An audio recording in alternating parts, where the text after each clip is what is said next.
Serial तुमसे तुम तक की कहानी में अब एंट्री हो चुकी है एक ऐसा धमाकेदार ट्विस्ट जिसने पूरी कहानी की दिशा ही बदल दी है। आने वाले एपिसोड्स में दर्शक देखेंगे कि कैसे मानसी की एंट्री सब कुछ तहस-नहस कर देती है और जो मामला लगभग संभल चुका था वो फिर से एक नए तूफान में बदल जाता है। असल में कहानी वहां से शुरू होती है जब गोपाल जी अपने ऊपर सारा इल्जाम लेने का फैसला कर लेते हैं। वो पुलिस के सामने खड़े होकर कह देते हैं कि जो कुछ भी हुआ उसके जिम्मेदार वही हैं। लेकिन जैसे ही ये बात आर्य तक पहुंचती है वो इसे मानने से साफ इनकार कर देता है। आर्य पूरे भरोसे के साथ कहता है कि गोपाल जी ऐसा कर ही नहीं सकते।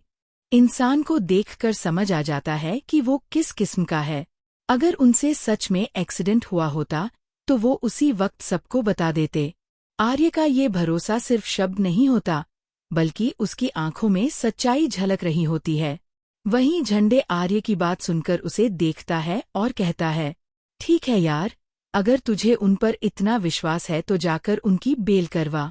झंडे के जाते ही माहौल थोड़ा हल्का हो जाता है। जैसे ही बेल की खबर मिलती है अनु के चेहरे पर एक पल के लिए राहत और खुशी नजर आती है। उसे लगता है कि शायद अब उसके पिता पर लगे इल्जाम हटने वाले हैं। लेकिन ये सुकून ज्यादा देर टिक नहीं पाता क्योंकि तभी वहां एंट्री होती है मानसी की, और वो भी मीरा के भड़काने पर। मानसी आते ही बिना सोचे समझे हंगामा शुरू कर देती है। सबके सामने ऊंची आवाज में ड्रामा करते हुए वो कहती है, ब्रो, एक बात बताओ, इस अनु के लिए तुम लोग इतना क्यों करते हो? आखिर इसका तुमसे रिश्ता क्या है? मानसी का सवाल सीधा दिल पर वार करता है। वहां मौजूद लोग सन्न रह जाते हैं। आर्य कुछ कहना चाहता है लेकिन हालात ऐसे बना दिए जाते हैं कि वो चुप रह जाता है। ये चुप्पी ही मानसी को और हिम्मत दे देती है। मानसी सीधे जाकर अनु के सामने खड़ी हो जाती है और तंज भरे शब्दों में कहती है, पता है अमीर लोग ना बहुत चैरिटी करते हैं और तुम वही चैरिटी हो, समझी? मानसी की ये बात अनु के दिल को पूरी तरह तोड़ देती है। उसकी आंखों में आंसू आ जाते हैं लेकिन वो खुद को संभालते हुए वहां से चुपचाप चली जाती है। अनु का ये अपमान आर्य देख नहीं पाता।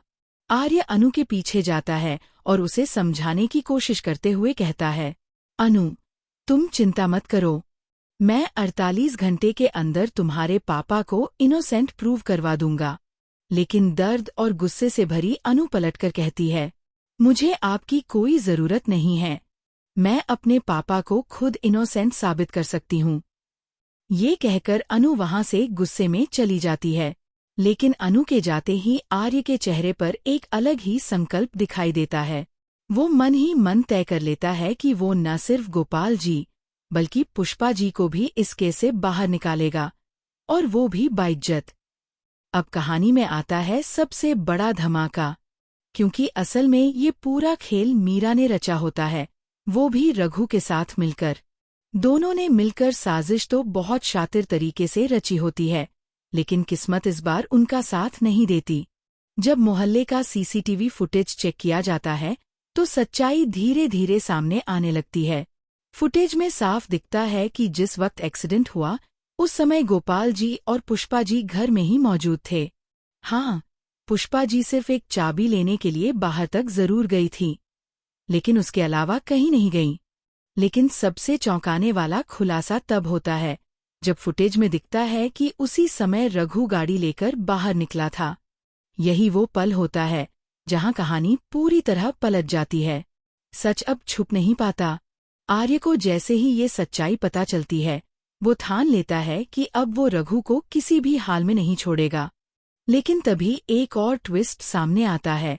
रघु पहले ही वहां से गायब हो चुका होता है। फिलहाल मीरा तो बच जाती है, लेकिन उसका ये सुकून ज्यादा देर का नहीं होता। आने वाले एपिसोड्स में उसका बुरा वक्त शुरू होने वाला है, क्योंकि अब अनु और मीरा आमने सामने आने वाली हैं। अनु को धीरे धीरे एहसास होने लगता है कि मीरा मैडम हर बार कुछ ना कुछ गड़बड़ करती हैं और हर बार उसे और उसके परिवार को खसाने की कोशिश करती हैं। अनु अब मन ही मन ठान लेती है, इस बार मैं इन्हें नहीं छोड़ूंगी, इन्हें सबक सिखाना ही पड़ेगा। वरना ये मेरी फैमिली को ऐसे ही टॉर्चर करती रहेंगी। अब सबसे बड़ा सवाल यही है, क्या अनु और आर्य मिलकर मीरा को उसके किए की सजा दिला पाएंगे? क्या सच्चाई सबके सामने आएगी? और क्या इस बार मीरा अपने जाल में खुद ही फंस जाएगी? दोस्तों, आपको क्या लगता है? इस आने वाले धमाकेदार ट्विस्ट को लेकर आप कितने एक्साइटेड हैं? हमें कमेंट बॉक्स में ज़रूर बताइए। ऐसी ही लेटेस्ट अपडेट्स, बड़े ट्विस्ट और एक्सक्लूसिव खबरों के लिए हमारे चैनल को सब्सक्राइब करना बिल्कुल न भूलें।